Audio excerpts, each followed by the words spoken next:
Hello, Columbia County Library. Hello. happy afternoon to you. So welcome. Hello, Columbia County Library. Hello, Evans. Hello, Martinez. Hello, Augusta. Hello, North Augusta. And hello, YouTube on the whole world. How about that? So welcome. Let me introduce myself in case you haven't been in one of my other classes. My name is Alex Cooper. I teach the computer classes at the Columbia County Library in Evans, Georgia, the Harlem Library, and also the Uchi Creek, now Grovetown Library, because we have a new building. Yay. So today's class is our PowerPoint 2019 Basics. Excuse me. Excuse me. So we're going to cover a lot of things about PowerPoint. I enjoy PowerPoint. I do a lot of handouts with PowerPoint, of course, the classic kind of PowerPoint presentation. So we're going to kind of walk through everything a little bit, and also we'll give you some tips on basically being a better presenter and some ideas as well. So welcome to the class. If you have any questions, definitely feel free to ask.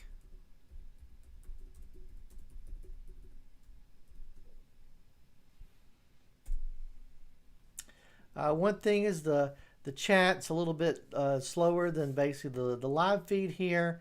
So if it takes me a minute or two maybe to answer any questions, please just let me know. Just post in there a question. I will get to it, I promise. So the big question I usually ask is, how can I help? Okay. So let's do a little bit of an overview of what classes we have done this week, classes in the future, and also a little bit of information about our library. Okay. As folks come into the classroom and stuff. So this has been Microsoft Week. So Tuesday we did Microsoft Word 2019 Basics. And then yesterday we did Raspberry Pi computing projects. We started off working on our Raspberry Pi music box. I'm looking over here because it's still here on the table. And then we did Excel yesterday afternoon. At 2:30, we actually included a new thing about basically how to create drop-down menus, which was a new thing that I've recently learned. And then this morning we finished our project with our Raspberry Pi music box or music player, sound machine, whichever you call it. They call it a music player, but then it's a bunch of sounds that we play. So, but anyway, that was a lot of fun. So part 2 of that is up there as well. And of course, this afternoon we're doing PowerPoint. Here's a list of our classes for this month. The past classes should still be available online on our YouTube channel.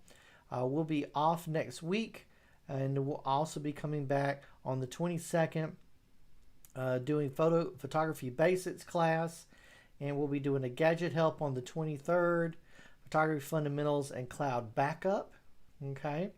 And then we'll be doing an advanced photo editing class. Usually we just do that with the editing, and then we do virtual scrapbooking, but we've made it into a new class, photography editing and layers. Okay, so we'll be want to know more information about that. It's a Photoshop Lite class. We'll be editing photos, and I'll also give some samples too, so you can follow along with me and as we do our little projects there. We'll be using the free software GIMP. It's Photoshop-like to be able to do our projects. And then we'll actually have a chess class on the 24th and cord cutting on the 30th. Okay. And we'll also be doing a gadget help on the 23rd. So come join me for those classes. It's going to be a lot of fun. Fun. Hey, Mac. Welcome. Glad you're here. Yay. Very glad you're here. Just a little reminder, let you know that our libraries are open with limited services and hours. Curbside holds pickup is available. You can go to gchrl.org for details or call the library with questions Monday through Friday, 10 a.m. to 5 p.m.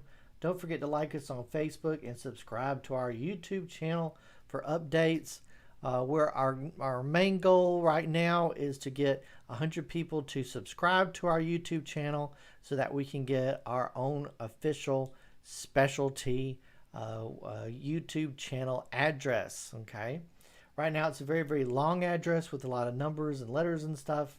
So the easiest way to find our YouTube channel is just to search YouTube for GCHRL videos and it'll pull us right up. Okay, so let's get into what we're going to be covering this afternoon. So we're going to be doing Microsoft PowerPoint 2019. So usually in class everybody has their own computer, and I have a handout for everybody to use. So we're going to do it a little bit different here, of course, but I'm also going to post a handout. So give me a moment and I'll post that to the classroom. And if you have any questions, go ahead and post those now into the chat and I'm happy to answer them.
It's uploading now, so just give me a moment.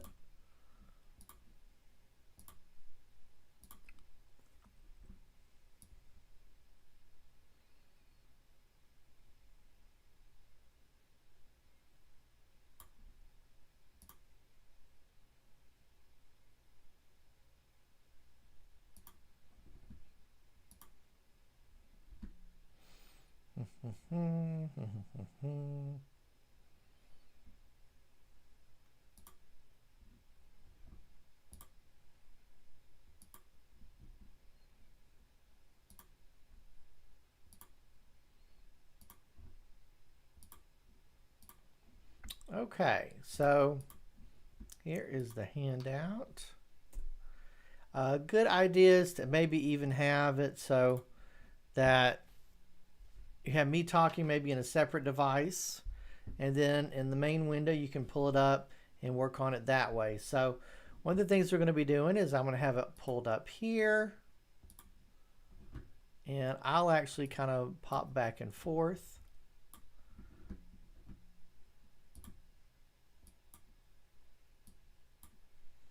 I'll try to zoom in because I know everybody may not be on a big screen laptop or something. So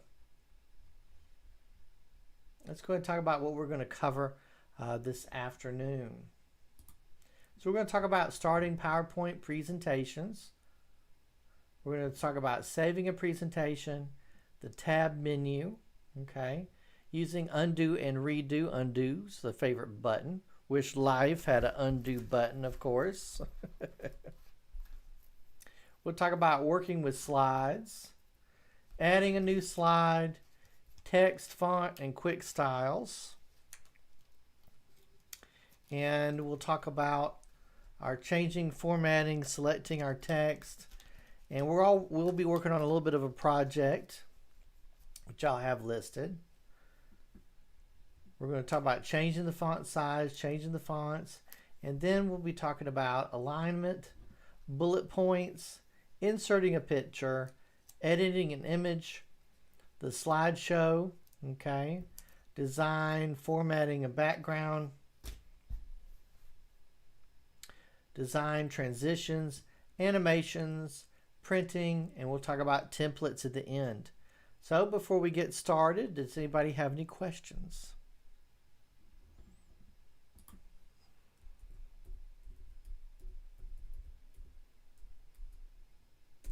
I know you may be viewing this later, Do realize if you come to one of the live classes like now, I can of course answer any questions that you have.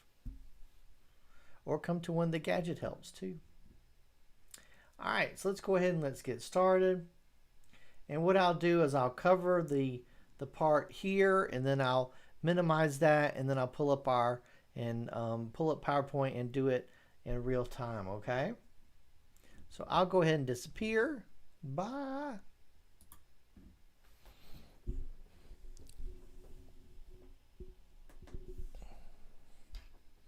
I'm still here though. And let's go ahead and let's start talking about starting PowerPoint. Okay.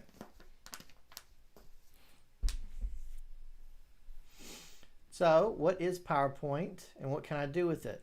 Okay. The main thing that we want to do with it, of course, is presentations. Okay, so we have to get up and talk, and a lot of us right now, because we're staying home and staying safe, we're doing our virtual classes online, and a lot of you are probably having to do presentations still, or do work for a job or even school. So still doing a lot of PowerPoint, maybe not in front of a big classroom or big auditorium or anything, but we're still doing PowerPoint. So the other thing you can do is you can use it for a photo slideshow. One of the great things is you'll kind of learn that if you do decide to do that, there's other ways that you can do slideshows as well. In the photography classes, we talk about using the Microsoft Photos app to do slideshows. But one great thing about using PowerPoint to do slideshows is not only is it very easy to have your pictures on there, but you can also add captions to it too. So not only does somebody get, it's very easy to add captions. In our other program, you can add captions to or words, but it can be a little bit easier. And you can actually set it up to do transitions from one, slide to the next. So it's a good way you can do slideshow as well with for photos or whatever. Also using it to do handouts and posters. You can probably notice that what I'm showing you is in PowerPoint. So I'm showing you a PowerPoint presentation about how to use PowerPoint in PowerPoint. So there you go right there. Here's our handout. There's our posters we can talk about. So let's go ahead and let's get started. The easiest way to find PowerPoint, if you don't have the icon on your desktop, of course, is to hit Start and to scroll down till it says PowerPoint, or we can click the search and just type in PowerPoint, and that'll find it very easily as well. So the first thing that pops up, and this is 2019, so it shows my most recently used PowerPoints files. It also shows some of the templates. We'll talk about templates later. I'm going to go ahead and click where it says blank presentation, and we get our blank presentation. Okay, so click new. If you do need to create a file that you have open later, you want to blank. If you have a file open or PowerPoint open, you want to create a new file, click new, then click blank. But if you start PowerPoint, just click where it says blank presentation. All right, let's talk about saving our document. So go ahead, let's click File, click Save, and then click Browse.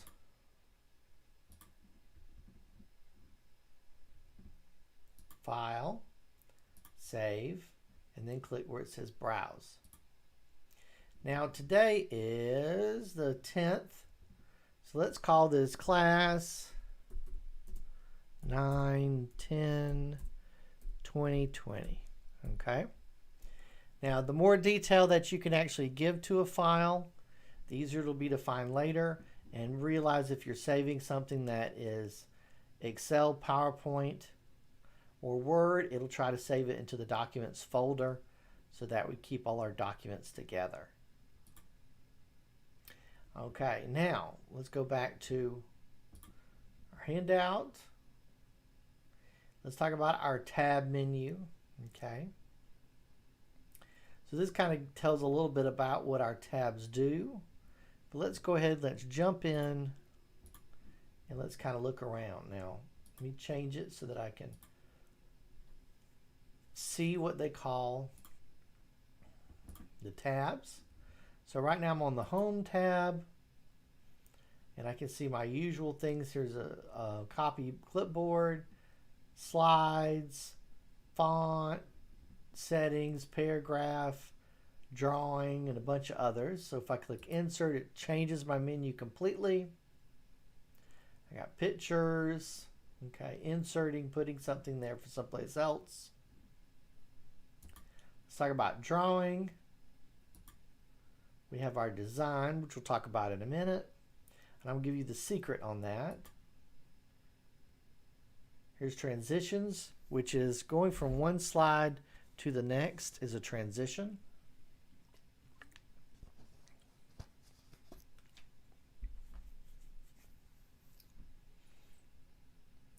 Animations allows you to create animations or movement, letting the files fly, the text or even pictures fly in at certain times. Slideshows where we go when we want to start our presentation. And if we hover where it says start from beginning, you'll see it says F5. Also, if we go up here to the top, most of the time or by default, there's actually a little button that says start presentation from the beginning. I can choose from current slide, okay, but most want to start from the beginning. This is where you'll be in a meeting and say, hit F5. Okay, hit F5, because sometimes they're not really sure how to start the PowerPoint. Just got to hit the F5 key or the function 5 key on your keyboard and it'll start. All right, let's do review. So here we are. We have spelling, translation, and a few other things here. View, change our view. And there's, of course, help if we need it as well. So let's go to home. Let's go back to our handout. So we talked about all our different tabs. Of course, we have our classic undo and redo button. This is in case something happens wrong. Right now, I haven't done anything, so I can't click undo. But our redo button is there just because of the other stuff that's happened.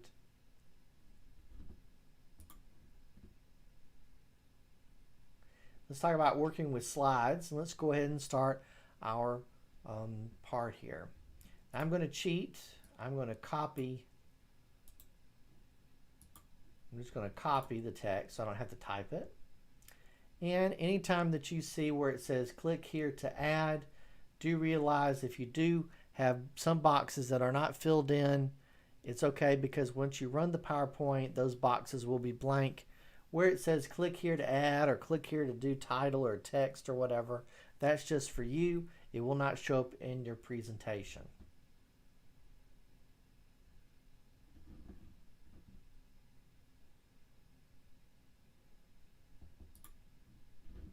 So if I click here and I copy paste or paste up here, there's it is, and let's say bye.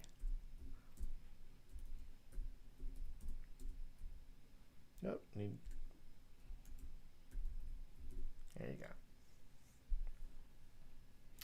There's our first slide. All right. So I've got my name, the report, and click the next box. A lot of time. Okay. So PowerPoint. The big thing about PowerPoint is to have text in boxes. Okay. So if you want text someplace else, that means you need to click insert and insert a new box. Now, how do I choose a new slide? I want to add more than one slide, okay?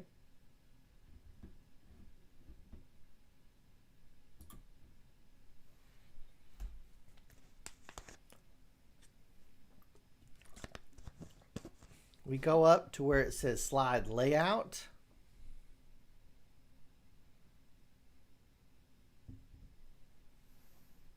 It says slides. We can click new slide. And it'll give us a certain type. Now, if I click the little drop down arrow here, it actually will let me choose what type of slide. Now, this is actually very important because when we deal with our themes later, do realize that the setting of our slide, meaning if we choose the one that says title and content or anything like that, or content or something, do realize that that will affect the way that our theming will basically appear with the slide. Okay. Now, some folks will just go on the internet and download basically they say there's a presentation they got to do. They'll say, PowerPoint templates or something, and then they find a bunch of stuff, and because they didn't make it themselves, they may not fully understand how it works. Okay, but I guarantee that there's tons of different options on PowerPoint that come with the program, and you can use pretty much any high quality picture and make it your backdrop. Okay, which I'll show you how to do that, and therefore you've made your own slideshow, or excuse me, your slide theme template. Okay, so you don't have to go on the internet for hours trying to find one. Mostly try to focus on your content. Okay. All right, so let me go back here. So the next slide, when we click next, it gave us a title and content one, but there are other ones that we could choose, different layouts.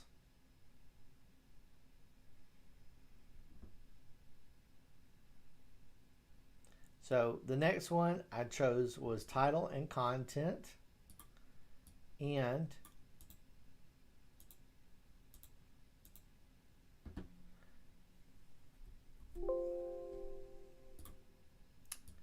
hold on.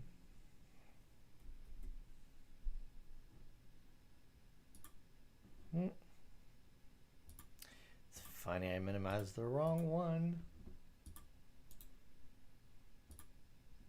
So there's the time machine was. So what we have going on. Then we click the next box. We have 3 sections here. Time machine was written by H.G. Wells, first published in 1895, one of the first science fiction stories about time travel. Now, when I try to do a PowerPoint, I try to kind of make it into a little bit of a game show, okay? Now, what I mean by that is I can actually set it up so that to make it more interesting and interactive, I can make it so that when I ask a question, I have everything else, and we'll deal with that when we start to do animation. When I ask a question, I can actually have it so when I click the clicker next, that's when the answer will pop up. So it's kind of like we're interacting, asking, questions, kind of like in a game show format.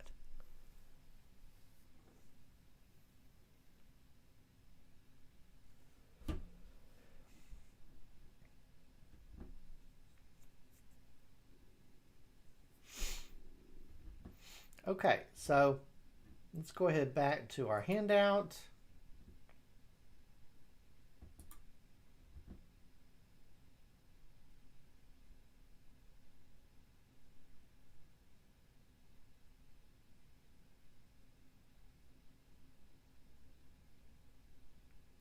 Now let's talk about our font. Now, if you've done Word and Excel, or even been in the other 2 classes, you may kind of recognize some of this, but there's a few in here that are a little bit different than in Excel and PowerPoint. But I'll kind of go over the gist of those now. So basically, how do I go back and forth between the different slides? Well, all I do is I just click here. Okay, and then it clicks back and it shows it on the big part. So let's say I have the time machine and I want to make changes. I want to change the font size or make it bold or something like that. Well, I need to have my text selected. Now in the Word, you'd have to get in front of here, left click hold, go to the right and down to have the text selected. But believe it or not, you can do the same thing by clicking on the border, and then that selects the entire text box. Okay. Once I have my text box selected, then I can go ahead and I have it selected so the computer knows which ones I'm trying to change.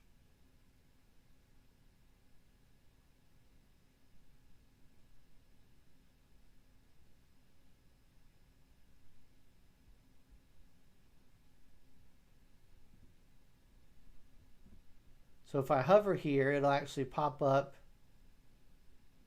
and show me a whole bunch of different fonts that I can choose. That one's kind of a neat one. Have to kind of think about your audience, about them being able to read your text. It's kind of like a pirate.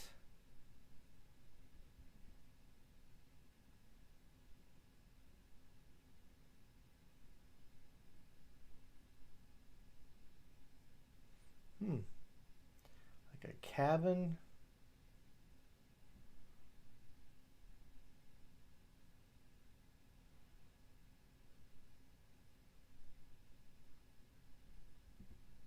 It's really interesting, but kind of difficult to read.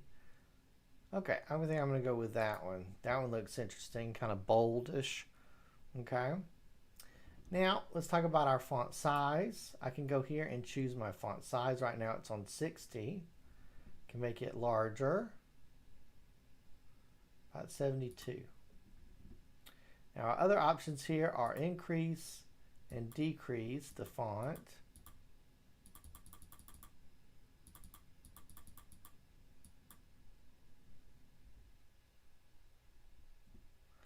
Now this one, where it says clear formatting, means you've highlighted the text or highlighted the text box, and you want it to basically go back to the same way it was if you had originally typed it, okay? So if I click there, it's just like I just typed it. It uses the default font size and, well, for that box, and the default, font type. So let's undo that. Then boom, it takes me back. Now here's bold. Now we'll tell you, if you do a font and you click it and it doesn't look like it's bolded more, it may actually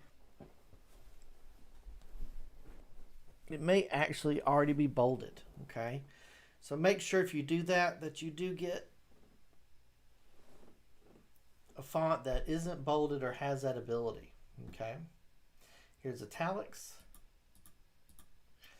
Now, in Word, we get a few options with our underlining. And in Excel, we get 2 options with underlining. And in PowerPoint, we get 1. There you go. It's underlined or it's not. Okay? No double underlining or kind of fancy underlining or anything like that. Why is that different? I don't know. Now, this gives it a bit of a shadow. This is a specific PowerPoint button. You may or may not like that. It could make your text blurry. Depends on what you're printing on, or if you're going to put it up on a screen or something. This one here is kind of goes along with our proofreading. Like I said, it's a great idea to have a proofreader of anything that you do. And if the good idea for proofreaders to tell them not to delete stuff, but to actually highlight it and put a stripe through with it, and then you know what they wanted to delete, okay?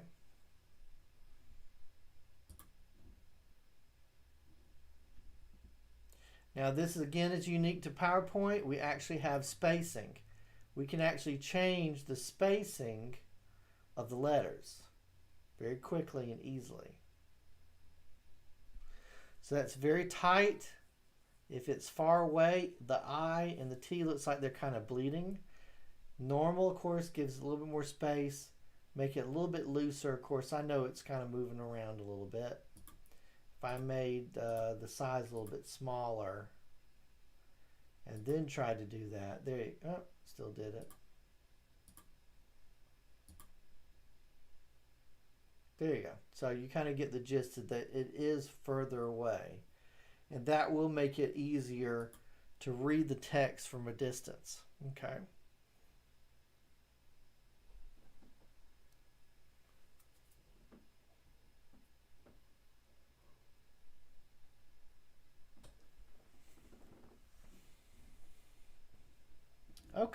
So what about our next section?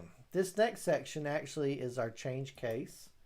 We can hover here and it'll make things sentence case, meaning the first letter of the sentence, everything lowercase, everything uppercase, capitalizing each word, and or toggle. I think I'm going to go with each word. I think that'll look good. I think all uppercase may look more like it's yelling. All right, so this is our highlighter. Kind of is exactly what it says. It's just like having a highlighter pen. Some people will say that's the background color. It's really the highlighter. Now this is our font color. And supposedly don't get a yellow or a red because someone that has color blindness makes it very difficult for them to read something, okay? Now if you did want to play around with the color, maybe choose a dark version of that color just to make it a little bit different, okay? And still makes it very easy to read. All right, so now that we kind of played around with that, let's talk about our text box style. This is a very easy setting. It's right here. It says Quick Styles. If I click this, this will actually make some very easy major changes to my text box. And if you haven't chosen, I'm actually going to make it go back. If you haven't chosen a layout, when something is, let's say, the white color because the background's like blue or black or something, or switch it to black, it'll do that all automatically, okay? So these are just suggestions.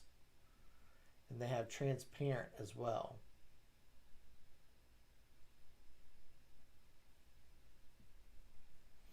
Okay, what about, see, that kind of makes it a little bit more shaded. Okay, I think I'll go with that one. Make it bold. Then maybe our text a little bit bigger too, so it kind of fits in the box more. Okay, now if you wanted to make it do individual, just have to have it selected, and here you can choose the outline shape. Of course, you can choose different effects, different shadings. So you just kind of got to play with that to see what you're kind of looking for.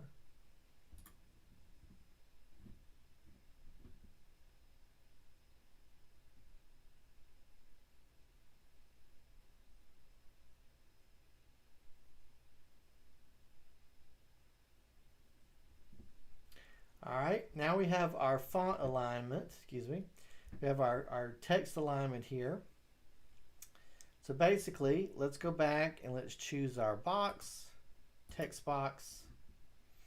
And I kind of want it to be in the, it already is in the middle, okay? But maybe I want my next line or next page slide, the top to be in the middle and it's to the left, okay? Now I can be on the same line, or I can choose to select the entire box. And when I go to paragraph here, I have left, center, and then right. Okay, I just want to put it in the center right now. Okay, and that's your alignment.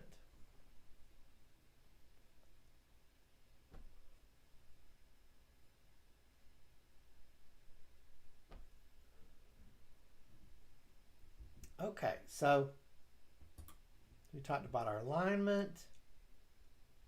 Let's talk about our bullet points and numbering. Now I have talked about this in a previous Word class, so I'll kind of go over it kind of quickly. The big thing about our numbering and bullet points is that you need to learn how to increase and decrease the indentation by using these two buttons, okay? Instead of doing backspace or trying to fight with the buttons or the numbers, if they're not going in the right order that you want or being in the same place, try to use the increase indentation and decrease indentation. Okay, so I'm going to show that real quick. So we have our written by, so I'm going to either choose the entire box, or I can individually choose which I want to, but I'll do the whole box. I go up here and I click where it says bullets. Click that, and then boom, we have bullets. Now what are our other options? There actually is not that many. Now, in the Word class, I actually pointed out that there may be a time where you want something that's like a checkbox, okay, checklist. So imagine you can give this, print this out, give it to someone, say, I need you to complete all these, all this, and believe it or not, Word doesn't actually have a checkbox that looks like this. It's like the little circles or whatever.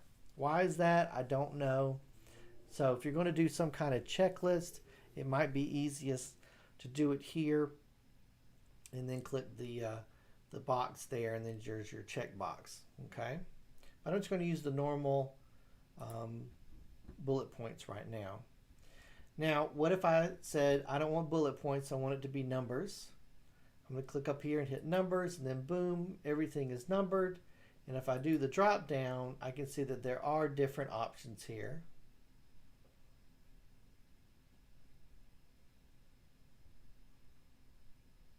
Okay, so it could make it a little bit different. Now, what if I want to make things like sub?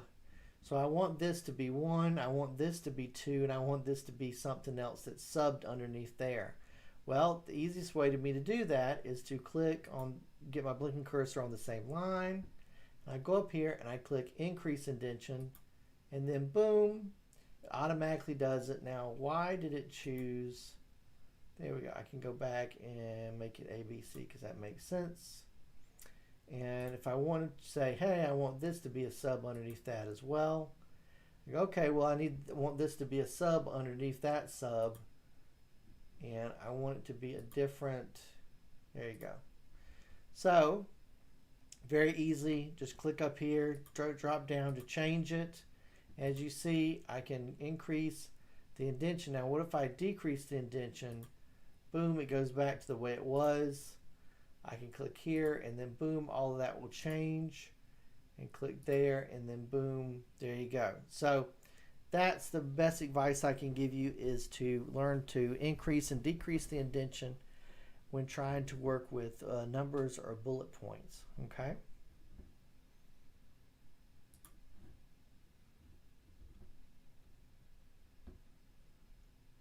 All right, let's talk about inserting a picture.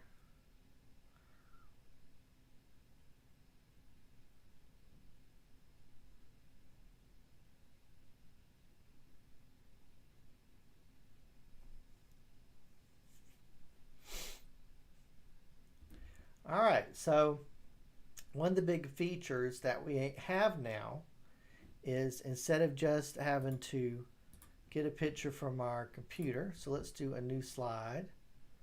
Let's click new slide, and I'm going to make it kind of the title. I'll do the title and content.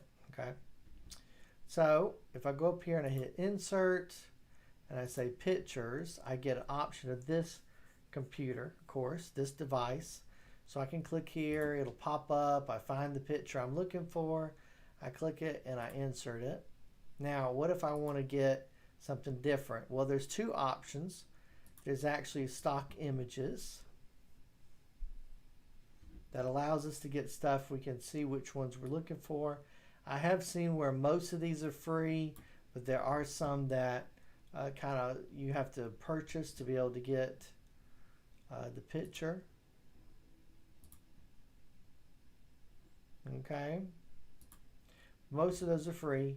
If I use a different service, I click insert picture and I click online pictures, this actually connects me up to Bing.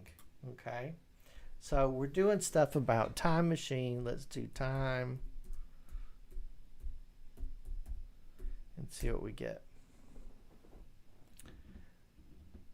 And I think that's kind of the one that we saw in the movie. So that's kind of what we want. Click there, boom, there's my Time Machine.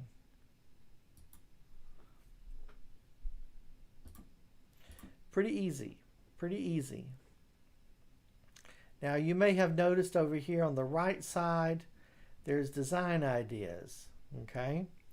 Some of these may be very helpful. They're just ideas. If you like any of these, you can click them. They really get excited, and the thing will pop up here if you are dealing with images, okay? So do realize that. They give you some suggestions. You just click here, it'll change it. May or may not like it. You know, it gives you some ideas. Now, where's our picture? I'm going to close that for now. So we have our picture. Now, how do we edit our picture, make some changes to it? Okay. Now, if I click on the picture, I should have a new tab that says Picture Format. But if for some reason you don't see Picture Format or you feel like it's not selected, try to kind of learn a little bit of a tip here. Do a double click, and it always brings the menu back. Okay. So it'll help you very quickly get to where you want it to be. Okay. Now, let's talk about some of our settings on here. We added our picture. Now let's talk about resizing our image, and then learning to do a little bit of basic editing with our images. Okay.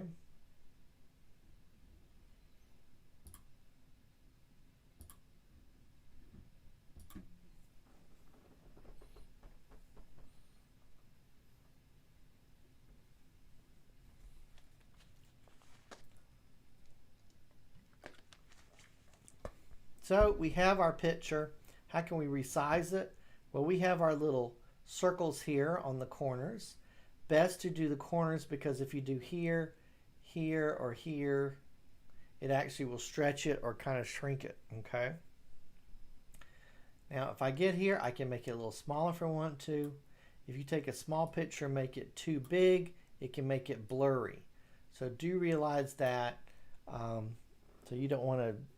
Try to find a bigger picture. If you put a picture here and it's really small and you blow it up, it may make it look really blurry.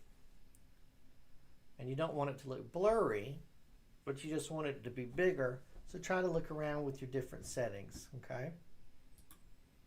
Now let's look and see what we have. We have some options here, and some of the cool stuff on here is that we can actually edit the graphics. Basically, you know, to some of the very simple things that we can do with the program like GIMP or PowerPoint, we can do right here with GIMP or Photoshop, excuse me. So we can go in here, we can do some color correction, and all we got to do is hover over it. This one even kind of takes out the background.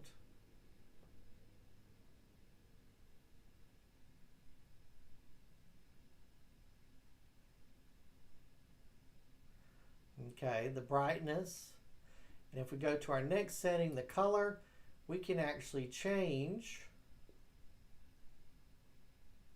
the background completely, and even completely change our little picture. So if you did get a picture and you're not happy with the color scheme, maybe it's clashing with what the theme is that you want for your PowerPoint, do realize you can change it to a point. I will say that. You know, there's grayscale, making it lighter. That's actually pretty easy to use to make it into like a background, so you could have text on top if you wanted to. Now let's look at the artistic ones. These are kind of fancy.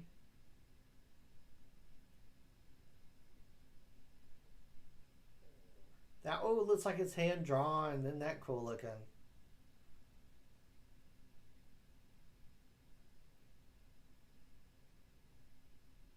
Mostly I think this just makes the picture look a little less, bland. Depends on what your picture is. If you just want it to look a little bit different.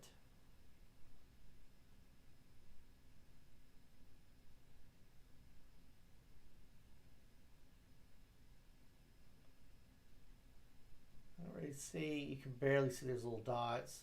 This is bigger.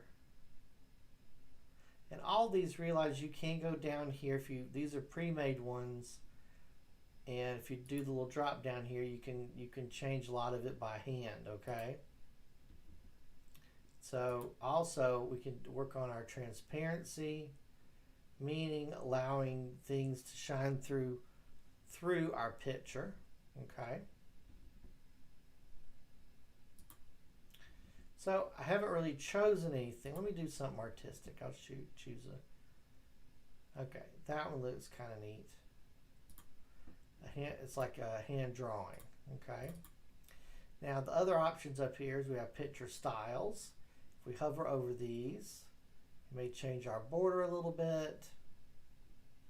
Click the little drop down.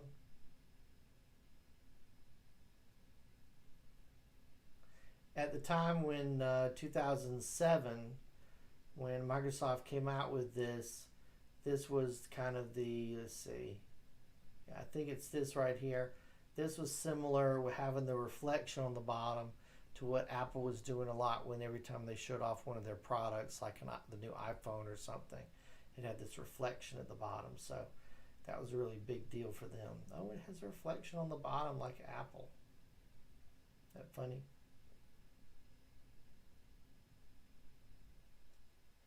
That was kind of neat. Okay, and if you want to, you can go through all the settings here. I will tell you, coming up with a color scheme, and it might not be exactly like that blue.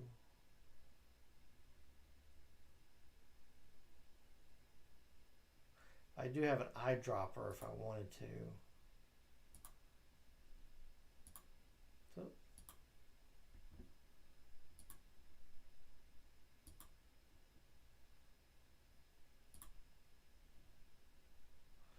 So, well, how is that going to work?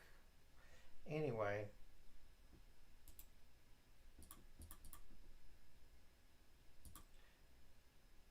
let's do something similar maybe.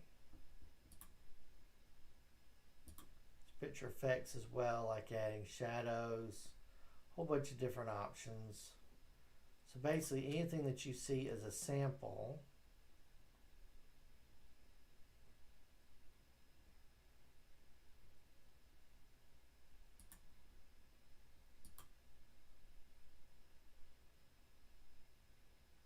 yeah.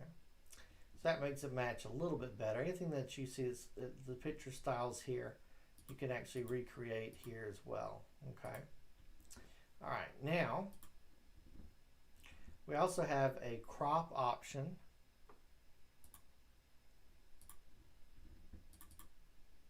Click up here, we can crop it. Maybe our picture's too wide or something. Or maybe even we want to focus on, you know,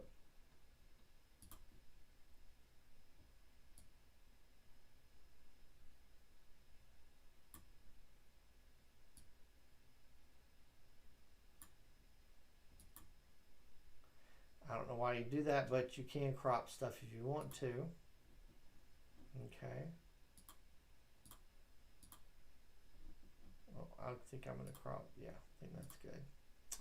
Okay, so let's go to our next part. Let's talk about our slideshow. So we kind of have a slideshow going, don't we? So let's go ahead and let's click our slideshow. Let's click the button on the far left from beginning, okay, and our slideshow should start.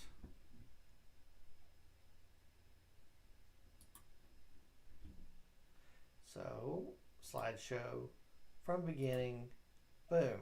So we have the Time Machine book report by Alex.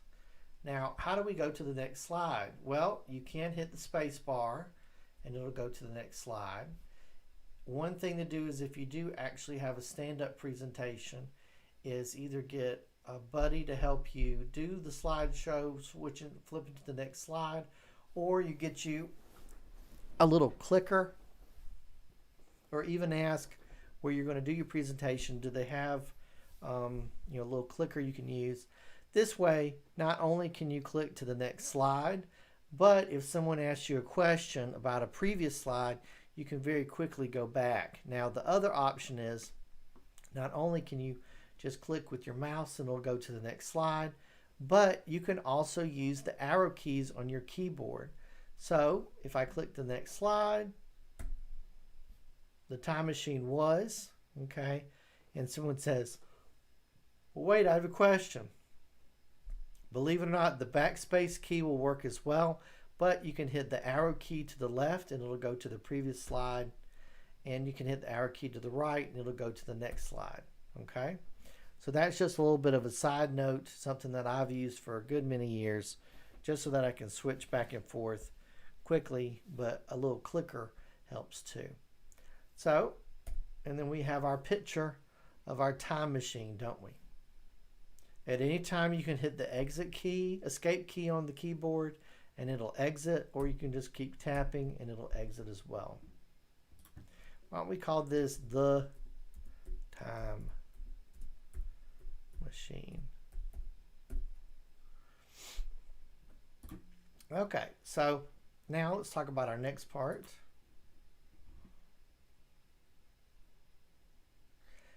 Right now our PowerPoint's kind of dull, isn't it? It's just very, very basic. Now, one of the things I'm going to do is, because we're going to do with themes, I'm going to go back here and just kind of hit where it said, we're going to get rid of, let's see, that may already technically be a theme. Okay. We'll see. If not, I'll play around with it because I know what I want it to do. I want it to reflect whatever we click on. So let's go to where it says design. And you're not only going to see that we have a lot of options with design, and you'll talk to folks and they go, well, do you know a place I can get some good, PowerPoint templates and stuff? And I go, I know a great place. Have you do know that you can change the default ones? And they go, you can? And I go, yeah, you sure can. And then I kind of show it where it is, and it's like, wow, I didn't know that there were so many here. Well, that's what we're going to talk about. So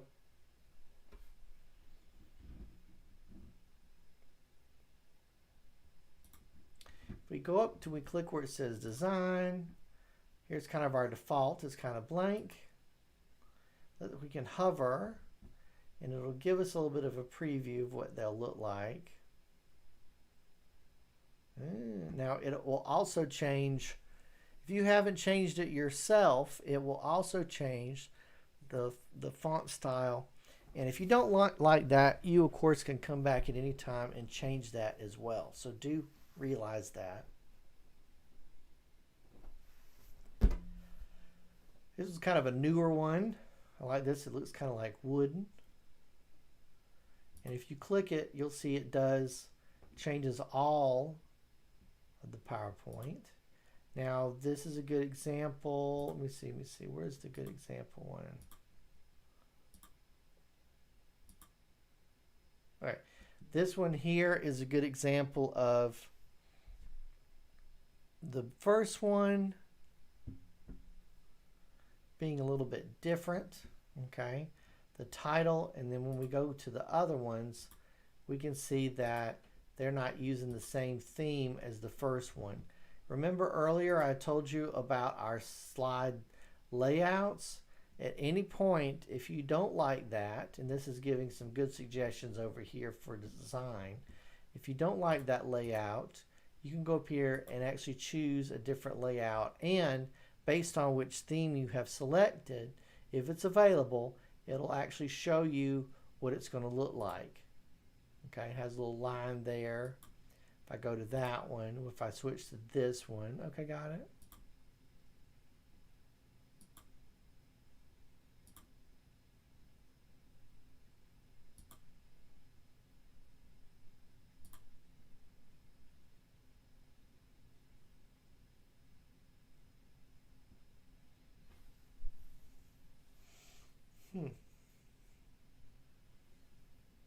Okay, so with that in mind, I'm going to change the layout back to the title and go back to our design and kind of play around here. Now this if I do the drop down, you'll see there's a bunch that are here. That's a pretty one. This is a newer one. This is one of those times where someone says, well, I go to the main one that people talk about. So there's this really neat one on here. Isn't that cool that it has this kind of like a, like a drape or something? I don't know. But people will go, well, I don't want it to be green. And I go, well, it doesn't have to be green. And they go, really?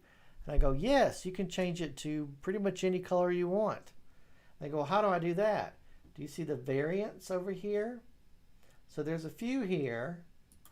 You can change that green thing to blue? Yes, you sure can. There's pink. There's change the background to black.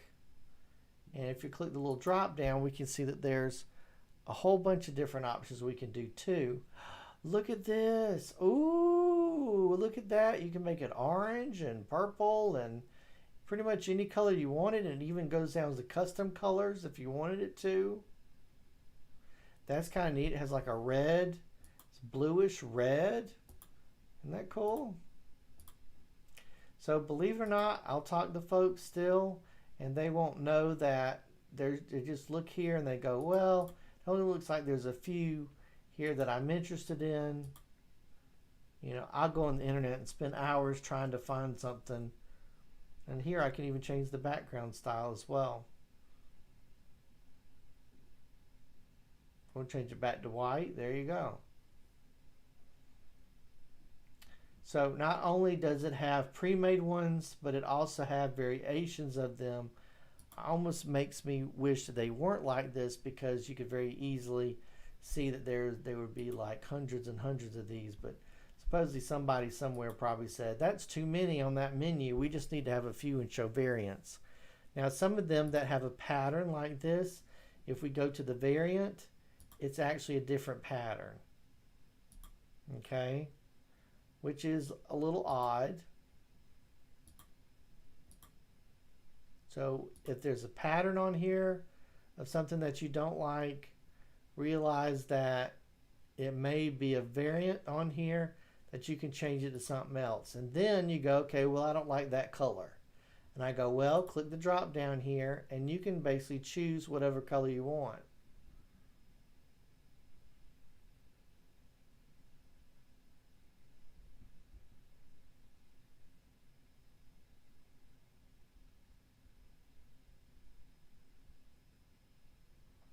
The red looks kind of nice, doesn't it? Like a dark red. I don't know if that's going to do real good with my background. I'm going to change the background style probably to white, just so that it's easier to read. Or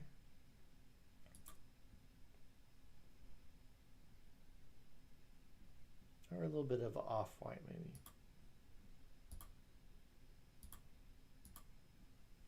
Okay, so as you see, we have a ton of ideas now.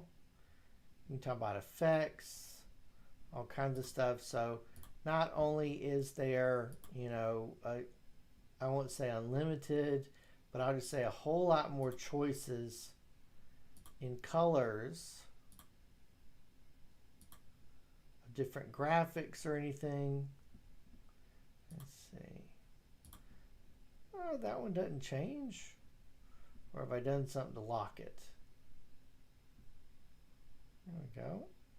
Why isn't that changing? I don't know.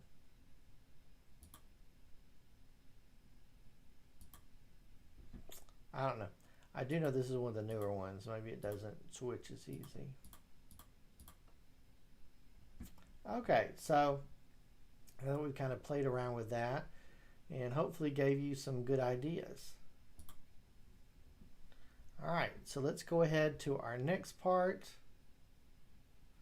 One thing we can do is we can even make a picture the background, and we can also change the background fill as well. Okay, so let's go back. So I'm going to choose this one here.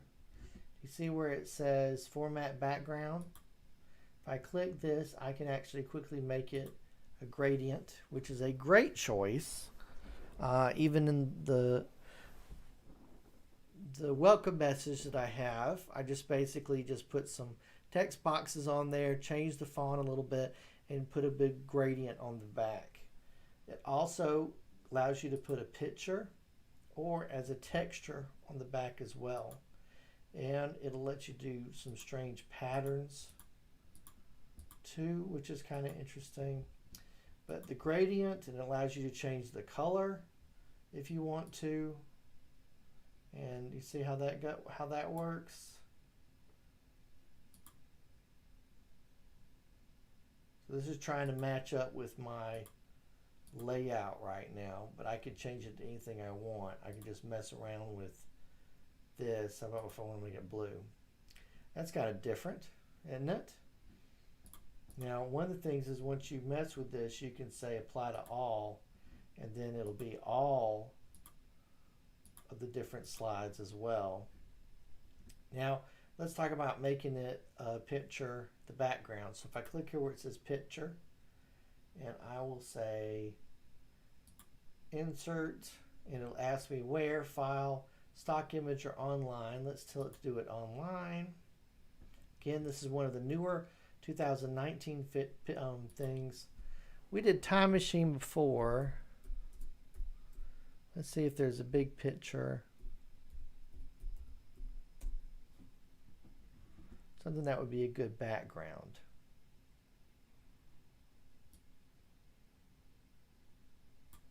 Ooh, okay, I like that. Let's try that. Now, by itself, that's way too much going on, isn't it? Ugh.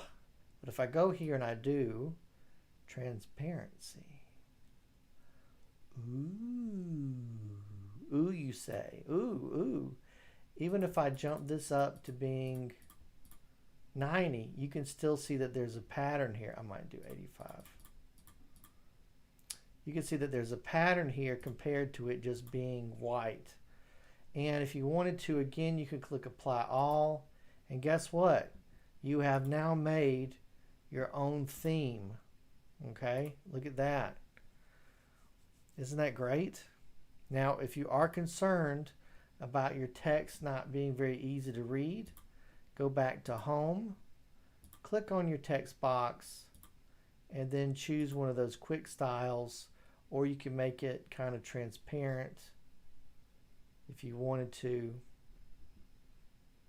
That color is kind of a light. It's trying to mimic the theme. I think that looks pretty good.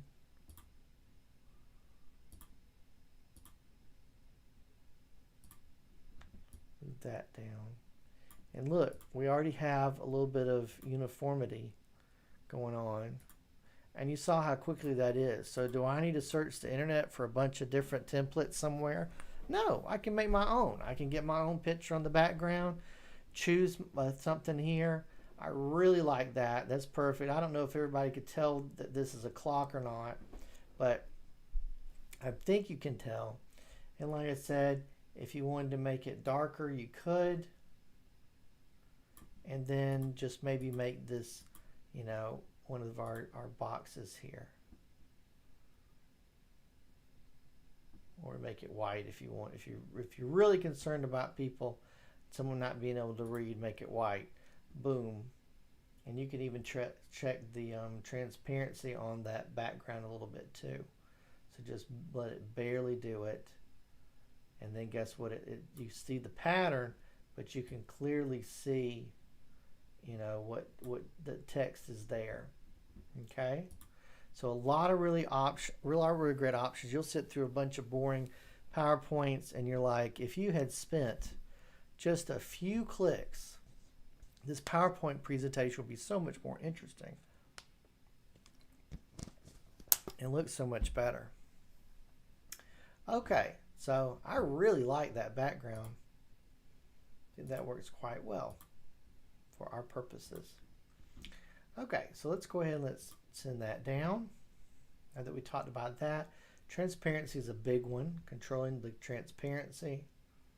Let's talk about our transitions. Okay. So basically this is going from one slide to the next and basically what it looks like. Okay.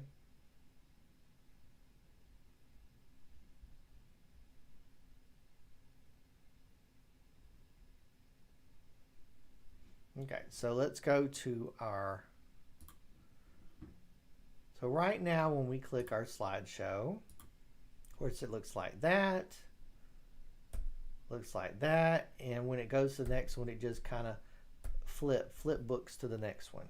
So let's go to transitions. Now, I'm a big one about let's have one big slide, you know, saying welcome or something. People are coming into the presentation or whatever it is, and then I actually want it to go to our next slide. So if you choose, it's basically going from this slide to this slide. So my first slide doesn't actually have anything. I think the morphing one is new.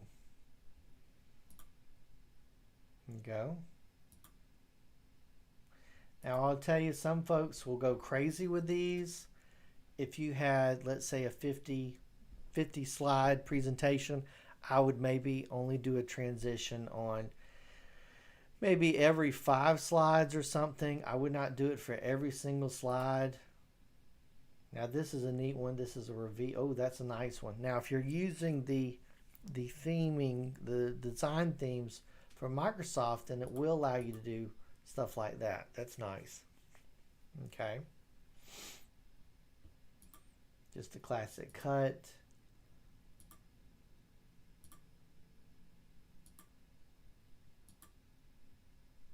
And you can control the effect slightly. Ooh, how about that? That one's neat. I'll show you my favorite one in just a second. Ooh. So why get a newer version of PowerPoint? This is a good reason, because they have newer switching. Now I will tell you this, if you do create a PowerPoint and you put it on, let's say you use 2019 that we're learning from today, you choose some 2019 new features and you're trying to get it to run, it may not run on an older version of PowerPoint, so just realize that. You have to play around with it first.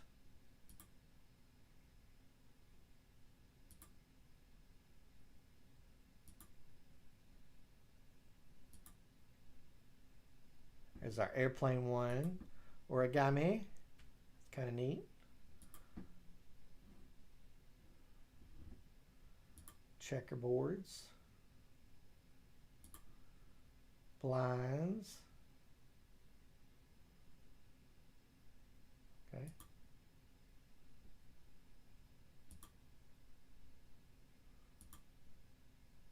Ripple's kind of neat. Honeycomb is interesting.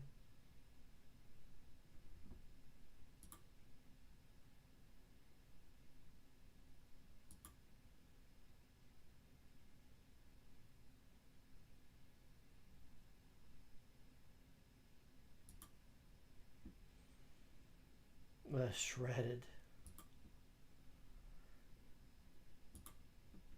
Something to just kind of wake up your audience every once in a while. Like I said, I wouldn't do this a ton because it can get ridiculous.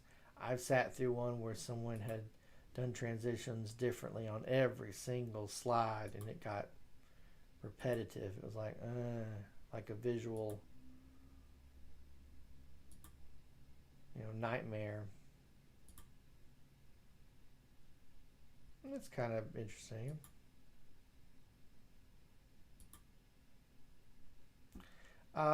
They have some on here that if I had chosen something that they did have the same background, maybe I'll do that in a minute. Okay, so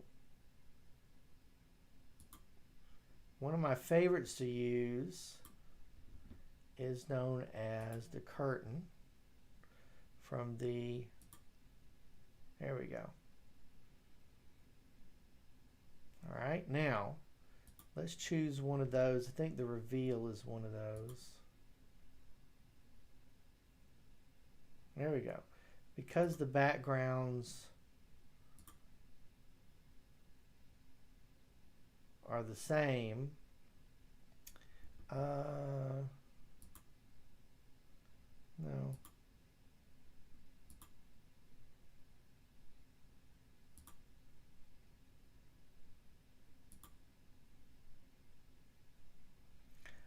I may have changed the tone of these two so they're a little bit, the background now is a little different. That's at 85. Okay, so let's change this to 75 so they match. And then when I do the morphing thing, there you go.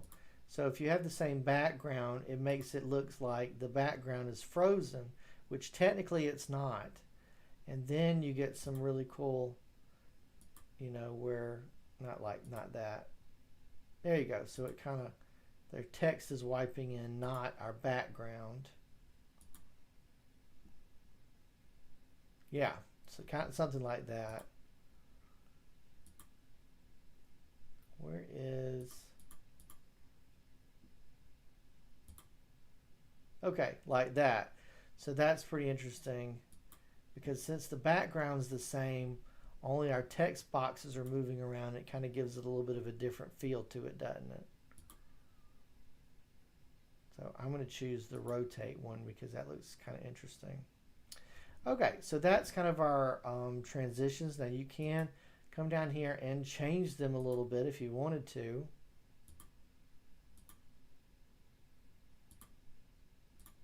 See? Now, a lot of folks will say, how can I do a PowerPoint? And let's say someone says they gave me 30 minutes to do a PowerPoint. And I go, okay, well, that's no big deal. And they go, why is that? I say, well, think about one slide per minute. Okay, that's a good way to start. Try to keep it at one slide per minute. Try to keep everything as bullet point as you can. Okay. Don't do full paragraphs on something, and know your topic. Mostly think about this as kind of like reading cards to keep you on your topic, but don't just stand there and read because it can get boring. Okay. If you're bored, your audience is bored. Okay. So how can you control when it goes to the next slide? This is it right here where it says advanced slides. So if someone says, hey, I found out I have to do, I have 30 minutes to do a presentation. I'm not sure if I can stay underneath that. I say, well, if that's the most important thing, you can set up your slides. You can set up your timing for your slides, and then they'll automatically go to the next one. Now, that would, to stay within that exact time frame, that means, no going back to the previous slide, and you just have it timed that it goes to the next one automatically. But it would keep you on track. It would, you wouldn't need a clicker because it would automatically go to the next slide, and it would keep you on time as well. Okay, on track and on time and everything. And that's basically doing this. So you can set it up so after a certain amount of seconds, make it go to the next slide. You could make it a minute, 30 seconds, depends on what your content on there is, and it'll automatically switch to the next one, and that's how you do that. Okay, I don't really mess with the sounds thing. Some of the sounds, it's kind of silly. Okay, but yes, there you go right there. All right, let's talk about our animation. I'll tell you what, the way I use animation. And someone says, oh, well, animation's interesting, but you don't want to have too many things going on screen. No, you don't, but you may just want to use it to augment or keep something interesting, or instead of showing them everything on one slide, you're hiding some of the things on the slide, and then you can make it like questions, okay? That's one of the things I like to do, and that's what we're going to do with this part that says the time machine was, okay? So let's do that. I'm going to switch over to animations. Oh, let's do our presentation all the way, and you'll get to see how the curtains work. So imagine this is on the screen. People are coming in. They're sitting down. They're joining our talk online or anything. And I go, welcome to class. Very glad that you're here today.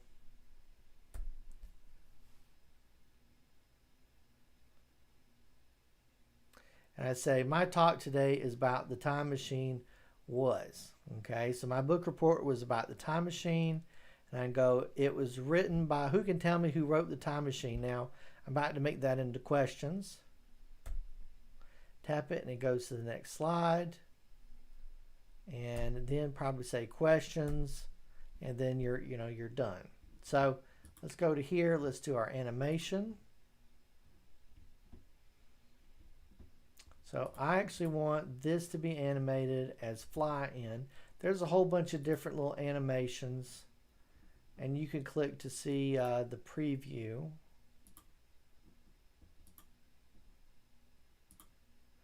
But I actually, okay, I didn't expect for the whole text box to fly in, but that's fine. If I do it that way. There you go. Okay, so I should be able to break this up. So let's go over here. Let's do animation pane. So this kind of can take a little bit of learning, but it can be very fun. So the first thing we have set up here is I click here, and it says from what? Start on click. Click here, and I'll say start on click. Click here and say start on click. Okay, so now we have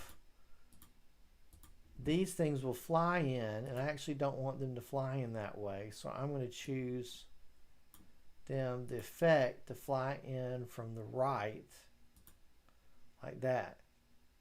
Okay, and we can actually make our text a little bit bigger here, because keep that on one sentence. But now you'll see these numbers 1, 2, and 3. That means first click, this will be blank, another click 1, another click 2, another click 3. So let's look at our PowerPoint. Welcome everybody. I'm going to talk about the time machine, my time machine book report.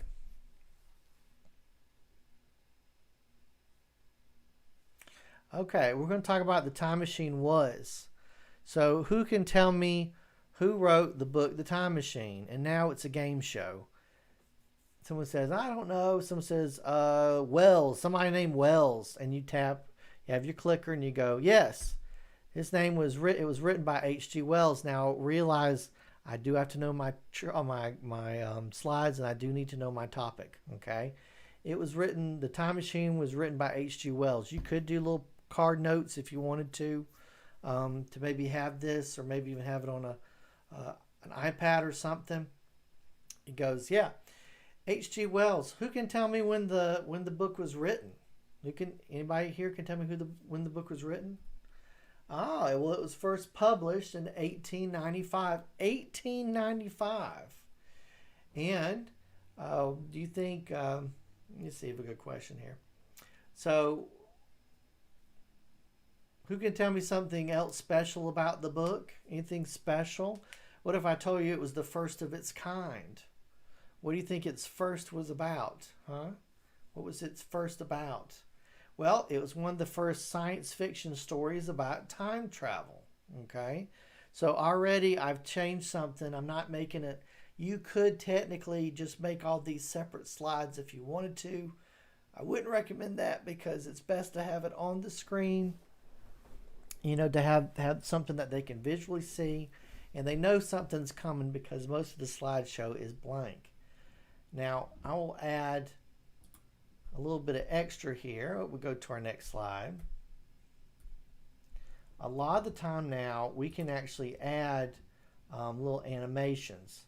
So on our last slide, I'm going to add an animation. So we talked about that, you know, that animation, like you can just make the picture slide in later if you want to. I usually choose fly in, because some of these, it gets a little silly, or if you want it to pulse or something. So it kind of does that, you know, or a wheel. And that's just when you first get to your first, you know, the first time getting to that side. And yeah, see, some of these are kind of silly. Maybe that, if it's something important.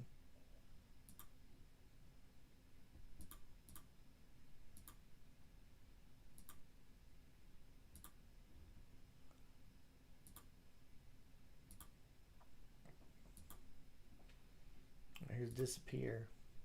So you can have entrance, you can also have exit, and you can also have it go on a path as well. Okay, so I'm actually going to just have it fly in, but not on the click. I want it to fly in after previous. Okay.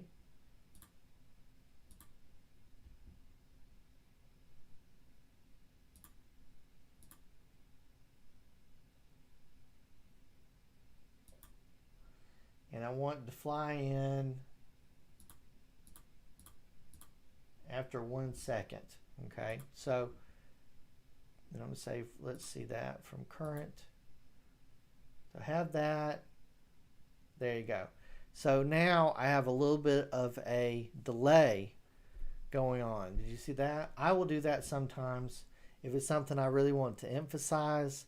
You could set it up so you click again, but I just want it to be kind of smooth so I'm not thinking about it.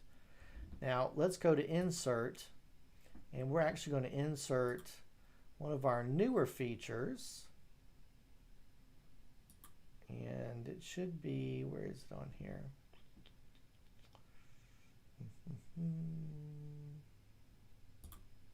Icons is kind of a new thing that they've added 2019 on here. And then there's stickers, which is kind of like these silly little graphics, like happy little dog or something. But they're not animated. They also have people that you can use, like stock people or something.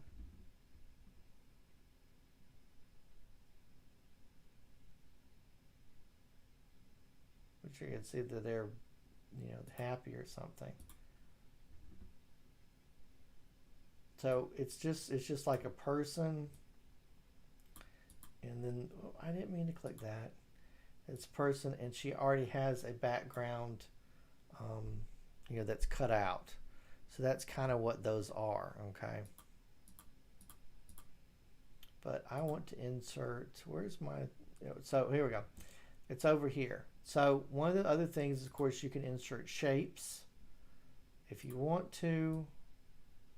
You know, there's a shape. Of course, you can animate a shape or make it, you know, there you go. That's not where I wanted to go. Left to right. See, there's your arrow. But you can also do with 2019 here, has our icons that I showed a second ago. Let's see.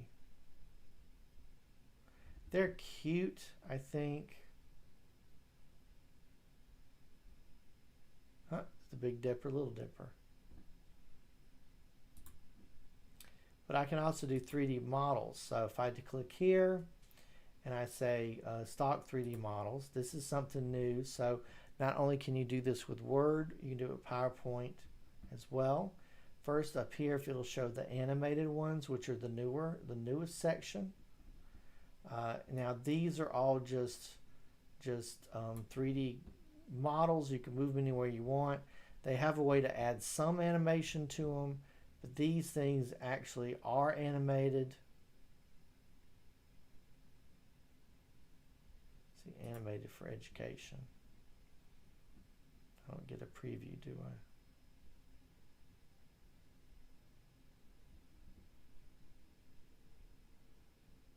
See what an astronaut looks like, and it looks like some kind of volcanic explosion.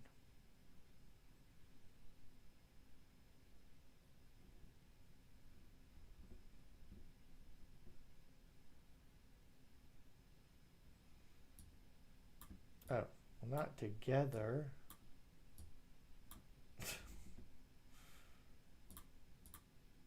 Okay. There we go. So this isn't a picture, this is an actual 3D model here of an astronaut. And it said he was animated, but I don't see him doing anything. I have to control his animation.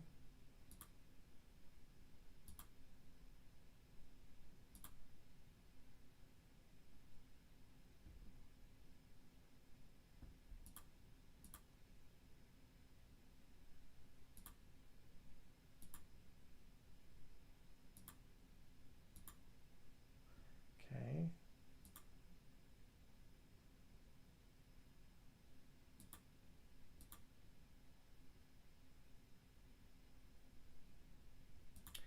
All right, they should be, okay, this is interesting. Maybe I have to do the slideshow to, there you go. Okay. I don't know, the dinosaur in Word already started being animated. So as you see, we actually can add some extra stuff, some animations to our, our PowerPoint. I don't know why it's not doing the preview. That's what we really need. See what it looks like beforehand. Anyway, so with those, I think I'm gonna do the dinosaur one again because that was actually pretty interesting. The astronaut one's kind of just lurking around.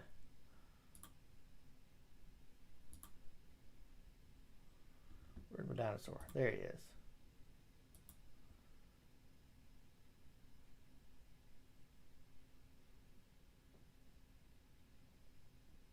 There he goes.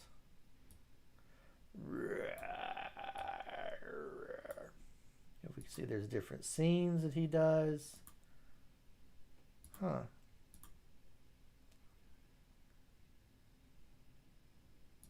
I don't know why it's not playing, because it's supposed to be playing and I can already see what it looks like.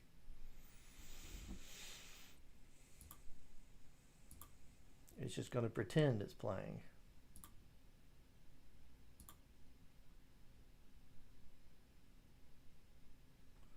There he is. Rawr.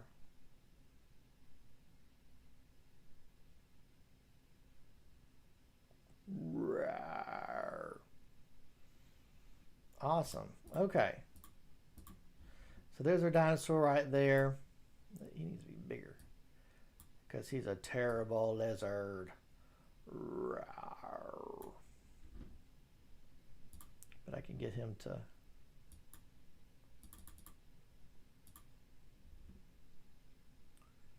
fly in from the right.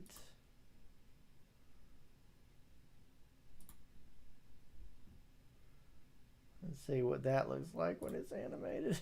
Okay.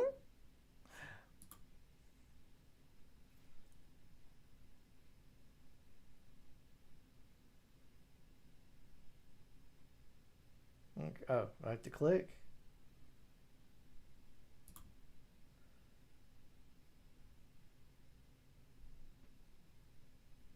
Is that going to animate?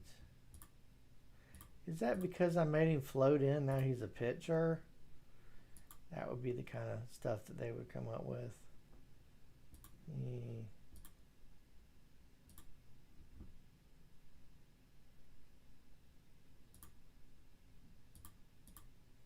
Alright, let's try now.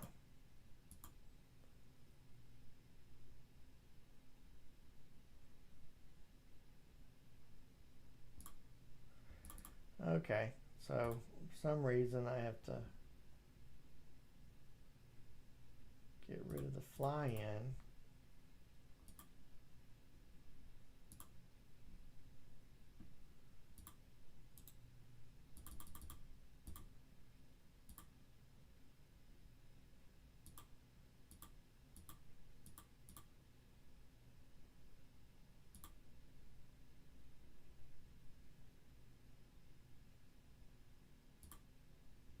All right, now let's see.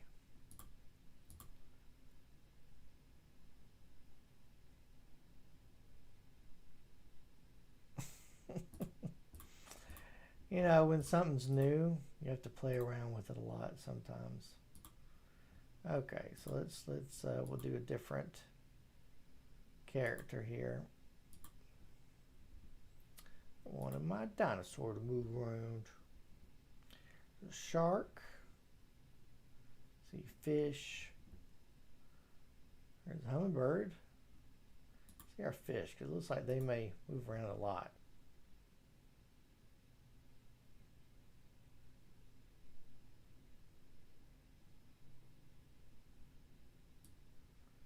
It's Nemo! All right, can we see them?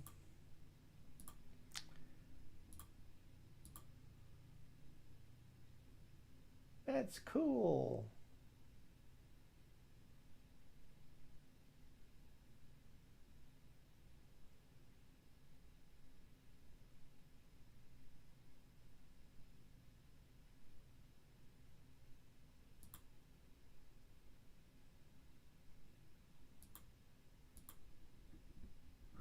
This never came in.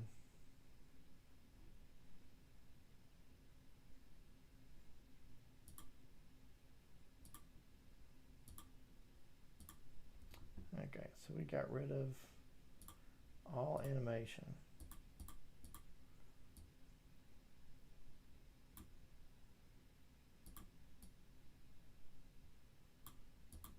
Get rid of this arrow too. Can make our fish tank bigger.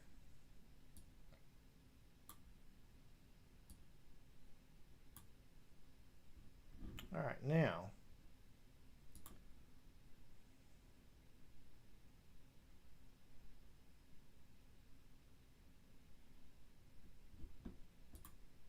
okay. So I guess when I insert it, the fishies, fishy. I inserted the fishies. I guess then they get an animation pane.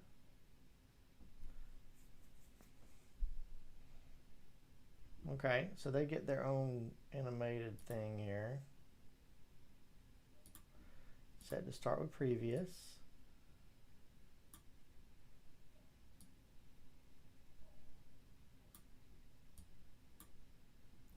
All right, so let's look at it. There they go. It's Nemo.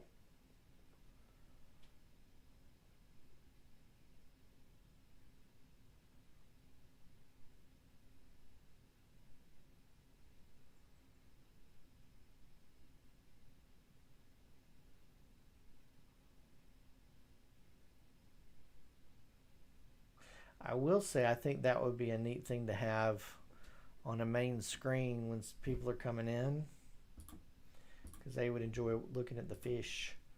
Fisher, fisher. So if I did do, I added our fish.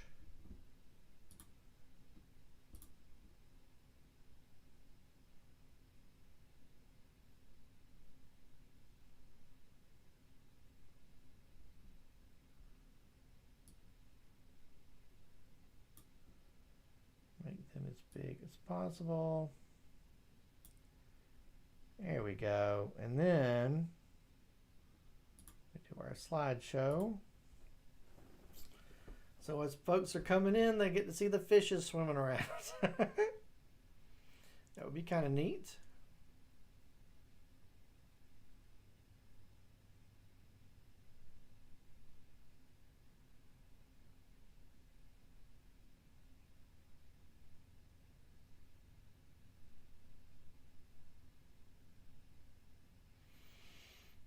All right, so let's look at our final here. Not only do we have our animated graphics,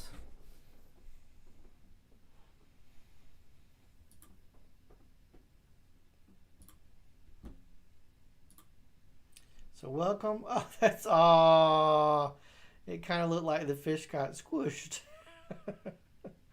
All right, so the Time Machine was written by H.G. Wells. First published in 1895.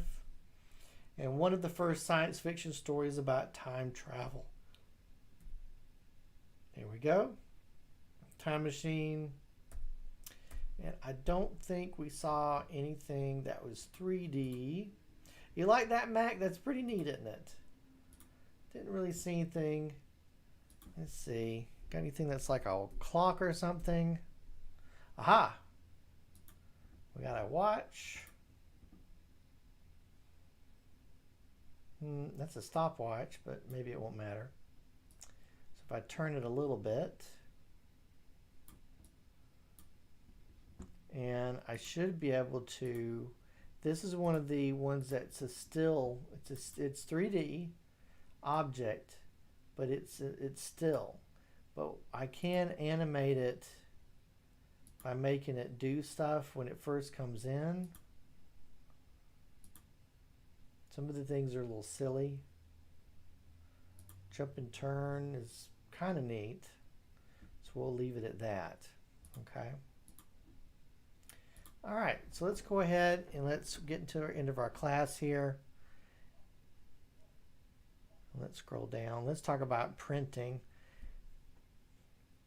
So a big one is you can print, of course, each slide on separate pages. You can set up notes, handouts, and 3 slides per page, with notes is a good one. So let me show you about that. And basically, we will be finishing up class. So if I go up to File and click Print, let's see what our options are. First, print all slides. Every slide will get its own page. Okay, of course, you can flip back and forth here to view the separate pages too. If you click the drop down, you can see that, well, there it is, the full pages. You can set up a single notes per page. Maybe that'd be the best example. There's the 3 slide one. Now, I will tell you this for myself. I probably will set it up so it's in landscape.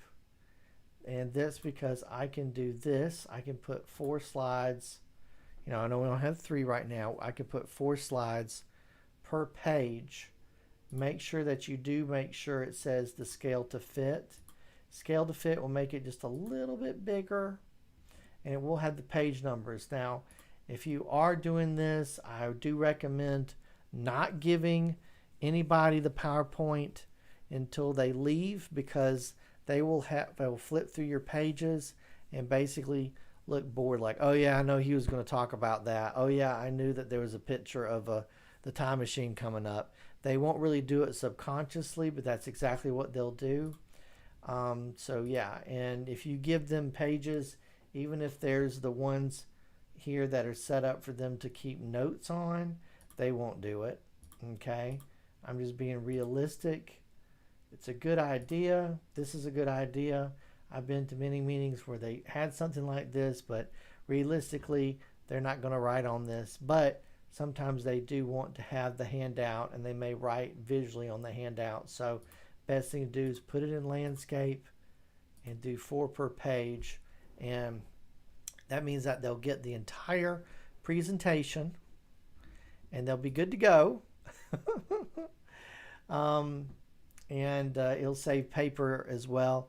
And remember, you can set it up to print on both sides when you print something too. Okay, you have to look at your printer settings on that. This you can actually choose if you want it to have the page numbers on each page. Okay, with the date and everything. And there you go. Pretty much choose your printer, hit print, and you're pretty much set. Okay, so let's go to our next part. I'll talk about some other training that you can do, and then I'll show our template. So let's look at our presentation one last time.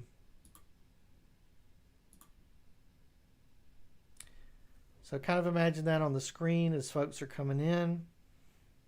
That's kind of neat, isn't it?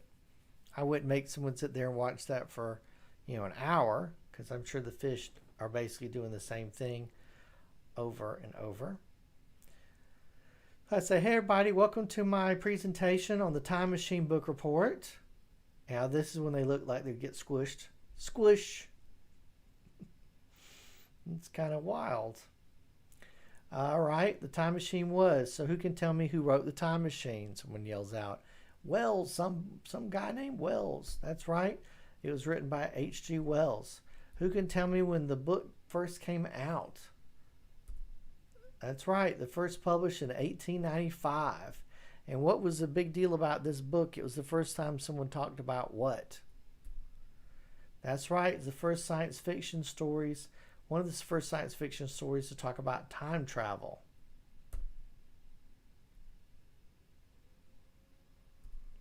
Boing. So here's Time Machine. Here's kind of an illustration of what it looked like in the 1960s movie. And thank you so much for coming to my presentation. And there you go.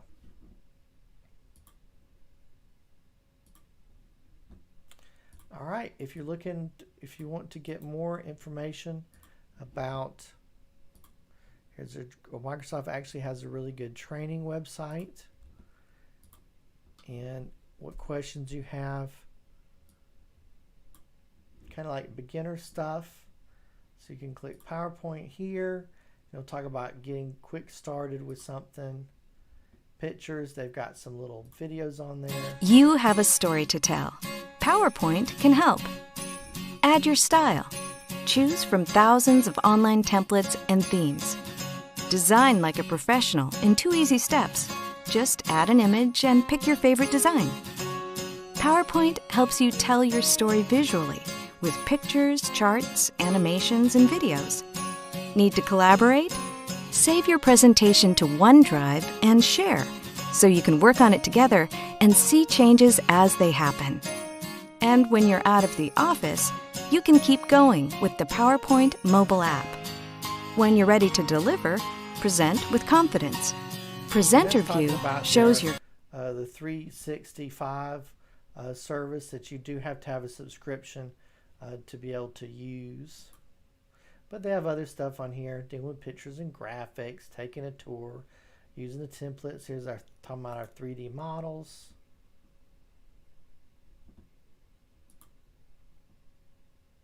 Oh, it downloaded something. But anyway, so some really kind of fun stuff, working with animations. And it's got some good little videos on there too. Okay. And that's office.microsoft.com/training. Now let's talk about our templates. One of the neat templates that you can do, and these are kind of going out and surfing the internet because not all of these will be listed basically where I'm about to show you to get templates. But you can actually do some fun ones. One that's like a countdown clock you can get. You can actually make your own little countdown clock. You just set the timer to switch in the animation. With the animations, you know how we told the animations to switch. Basically, you make up your own.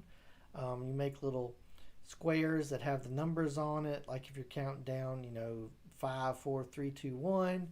And then you keep telling the switch, the slide, or you switch the animation to go to the next one. And then it looks like it's a countdown timer. Okay. Similar to the one that I had at the beginning of our PowerPoint, somewhere before the beginning of this class. It's like a 10-minute countdown timer. There's also really fun ones like Jeopardy.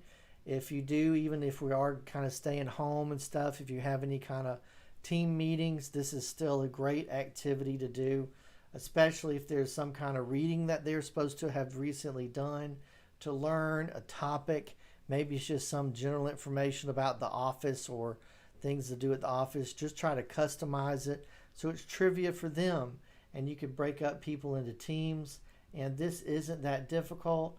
Basically, the big thing you're using is basically you can set it so that if someone clicks and they have the 2 choices, and if they click one, it takes them to a slide that said that's wrong, and then you click back, and if you click the other one, it takes you to a slide that says that's the right answer. Okay, so you can set up ways that you can make clicks on screens, little boxes. Instead of going to the next slide, it jumps to a different slide, so it kind of makes it look like you've created its own Jeopardy game. Of course, you could do a game kind of like mine I showed you as well. So let's look at our templates. We're going to go back to our program. Let's click New and File, and then we're going to wrap up class. Okay. So let's go back to our, let's click File. Let's click New. Where's my new? New. And the new will show me a whole bunch of different templates. Templates, same thing. Lots of interesting ones on here. And it's a good place to get started. Some of these have a lot of graphics on them. And some of these you may not know what kind of graphics are on there until you actually download them and open them. All of these are from Microsoft, so they're all free to download and use. It really makes it a like a plethora of uses. But again, you don't really need to go out on the internet and search for a whole bunch of different examples, because you can kind of find them right here. So if I do presentations, it'll do a search, and you can see that right here from the program there's a ton of different options. Remember, you can actually replace any of these graphics with anything you want. There's one about music design, sounds interesting. School report presentation, got a dinosaur on there. But you can change these graphics to anything you want. Here's just some basic ones. Music, just different layouts that you don't have. Should be very easy to change these. And again, you're not worrying about some kind of, click here, bunch of advertisement. Let's try this one. This looks interesting. I just click create. So there we go. We're talking about the seasons, and it's got background graphics for all our seasons. Got charts. And again, you can change any of this on here. Okay. You can just select a picture, something you don't like. So that must be set up as a backdrop. So I'll go to, where is it on here? The design, click background, and then maybe change it. See? That was a picture. So I could change it to anything that I want. Okay. If I want to go back, I can hit the undo button. See? So makes it very easy. Gives you some really good ideas. This actually doesn't have any variants. Do you see that? But you could change the font color in the background. That's a good thing. The styles, the effects as well. And if you want the background to be a different color, what you may want to do is something like this. If you did want to, you could add new slides in there too. This is kind of neat. So you could copy this one. This is kind of your table. So if I do, there we go. So there's all the ones I can make, and it has just the basic title and content is what they're made up to do. I can click there, and then there's my new slide, and it's got that graphic at the top. That's a great idea. And be honest, if you wanted to make this yourself, make that the back, choose you some 4 pictures, make that the background, cut up the pictures here, and then you could actually just set it as the separate little pictures here. That's a great idea, and it makes it look all uniform and everything. I like that. Even if I wouldn't use that, I'd use that as a design idea. Okay, so we have come to the end of our class.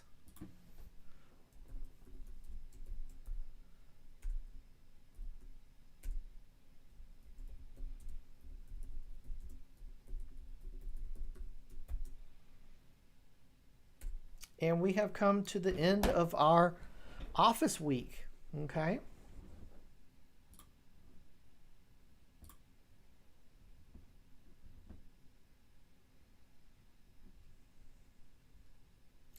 So if you want more PowerPoint training, Universal Class is available free through the library, and I've got instructions on there how to use it.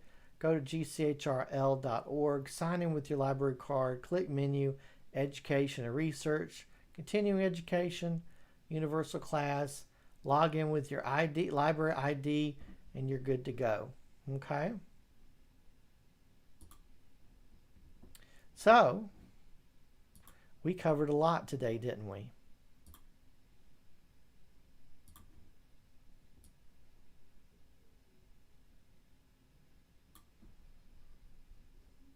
We talked about starting a PowerPoint presentation, saving our presentation using the tab menu, using undo and redo, working with the different slide layouts, adding a new slide, text, font, quick styles, home tab, selecting text, fonts, font styles, font sizes, alignment, bullet points, inserting a picture, editing an image, okay, slideshow, design, format, transitions, animation.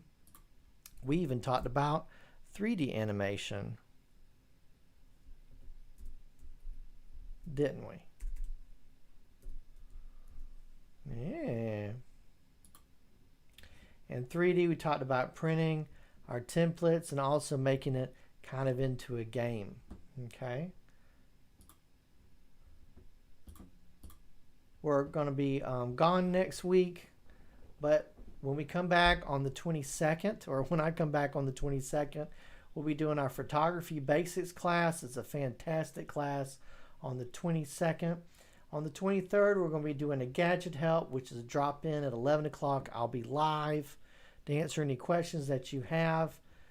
We're doing a photography and fundamentals and cloud backup class, a little bit of basic editing using our Microsoft Photos app. Okay. And then on Thursday, we'll be doing advanced photo editing and layers, which technically is a new class. Half of it's a class we've been teaching for years about the editing, but now we're going to talk about editing and working with layers. Okay. We're going to be using the GIMP software, which is like Photoshop. It's also free. And we'll also be doing cutting the cable. We'll be doing, got that all confused. We'll be doing chess that morning. And then the next week, we'll be doing photography, printing, and virtual scrapbooking. Okay. And on the 30th, we're going to be cord cutting, and our basics cord cutting class will be in the morning, and creating videos and editing basics will be in the afternoon. Okay. So I'll see you then for that. Do realize our libraries are open with limited services and hours. Curbside holds pickup is available. Thank the librarians for doing that service for you, having to walk outside in the heat and everything. You can go to gchrl.org for more information about that, for details. Also, call into the library with questions Monday through Friday, 10 a.m. to 5 p.m. Don't forget to like us on Facebook and to subscribe to our YouTube channel for updates and videos, not just me, but other folks posting stuff too. Do realize that our goal is to get 100 subscribers to our YouTube channel, so we'll get our own YouTube address, okay? Right now it's a very long address with letters and numbers and stuff. So the easiest way to find us is just search YouTube for GCHRL videos, and our YouTube channel will pull right up. You're on our YouTube channel right now. So that does it for me today. It also does it for me for this week. So like I said, be off next week, and we'll be back on the 22nd. So I look forward to seeing you then. Remember to stay safe. Enjoy our weather. Cooler weather is on the way. And thanks for coming out. And please don't forget to like and subscribe and share our videos with friends and family as well. Like I said, we're not doing any on-ground classes at all. I'm just trying to stay safe and home with our virtual classes. So please share these with folks, especially that if you know they've come to one of our classes or my classes or whatever, and maybe they don't even know that I'm virtual and stuff. So thank you for coming so much. Don't forget to go outside and get some good exercise and stuff. And oh, I'll look a little better here. There. Yeah, there we go. So have a great afternoon. Have a great weekend and have a great week next week. And like I said, I'll be back on the 22nd. So bye-bye for now. And I'll talk to you soon and see you later. Bye-bye.